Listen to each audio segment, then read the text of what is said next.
हत्याकांड में सनसनीखेज खुलासा हुआ है। परसों यहां एक ही परिवार के 5 लोगों की हत्या और एक की आत्महत्या की खबर आई थी, जिसने सभी को दहला दिया था। मगर अब कहानी पूरी तरह से पलटती नजर आ रही है। दरअसल सीतापुर के पल्हापुर गांव में मां, पत्नी और अपने 3 बच्चों की हत्या अनुराग सिंह ने नहीं, बल्कि उसके बड़े भाई अजीत सिंह ने की थी। ये सारा खुलासा पोस्टमार्टम रिपोर्ट आने के बाद हुआ है, क्योंकि उसमें मृतक अनुराग के सिर में 2 गोलियां लगने की पुष्टि हुई है। इसी के बाद पुलिस ने अभी तक के मुख्य आरोपी समझे जा रहे अनुराग सिंह के बड़े भाई अजीत सिंह के साथ सख्ती के साथ पूछताछ की थी, जिसके बाद तस्वीर साफ हो गई। अमर उजाला की रिपोर्ट के मुताबिक अजीत सिंह ने परिवार के सभी 6 लोगों की हत्या की बात कबूल ली है। तफ्तीश में तथ्य उजागर हुए हैं कि संपत्ति विवाद में अनुराग, उसकी पत्नी प्रियंका व 3 मासूम बच्चों के साथ मां सावित्री की भी हत्या कर दी गई।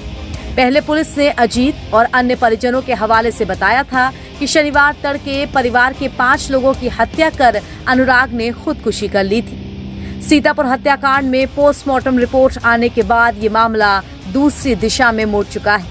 बिना जांच पड़ताल किए पहले पुलिस ने इस वारदात को मृतक अनुराग की ओर से अंजाम देने का राग अलापा था, मगर पोस्टमार्टम रिपोर्ट आने के बाद पुलिस के सुर एकाएक बदल गए। वारदात के बाद पहुंची पुलिस ने अनुराग को मानसिक विक्षिप्त बताया था। साथ ही जांच के आधार पर इन सब हत्याओं के लिए उसे ही जिम्मेदार ठहरा दिया था। मगर अब पोस्टमार्टम रिपोर्ट आने के बाद सीतापुर हत्याकांड में पुलिस बैकफुट पर दिखाई दे रही है। इस पोस्टमार्टम रिपोर्ट के अनुसार अनुराग को 2 गोलियां मारे जाने की पुष्टि हुई है। सवाल उठता है कि एक गोली मारने के बाद कोई दूसरी गोली कैसे चला सकता है, वो भी दूसरी दिशा से। पोस्टमार्टम रिपोर्ट अनुराग की हत्या की ओर सीधे सीधे इशारा कर रही थी। पोस्टमार्टम रिपोर्ट के अनुसार अनुराग को एक गोली दाहिनी कनपट्टी पर मारी गई, जो गले को चीरती हुई दूसरी तरफ से निकल गई। वहीं दूसरी गोली बाईं तरफ से मारी गई, जो कि सर में जाकर फंस गई। उसकी मां सावित्री के सिर में 5 से 6 चोटें आई हैं, जो कि हथौड़े से की गई बताई जा रही हैं। 10 वर्षीय बेटी आसवी को भी गोली मारी गई है। इस हत्याकांड की शुरुआत में अनुराग को नशे का आदी और मानसिक रोगी बताया गया था। साथ ही उसी पर पूरे परिवार को खत्म करने के बाद खुदकुशी करने का आरोप लगा था। उस वक्त अनुराग के बड़े भाई अजीत ने कहा था कि अनुराग बंदूक लेकर उसे भी मारने दौड़ा था, मगर उसने खुद को बचाने के लिए दरवाजा बंद कर लिया।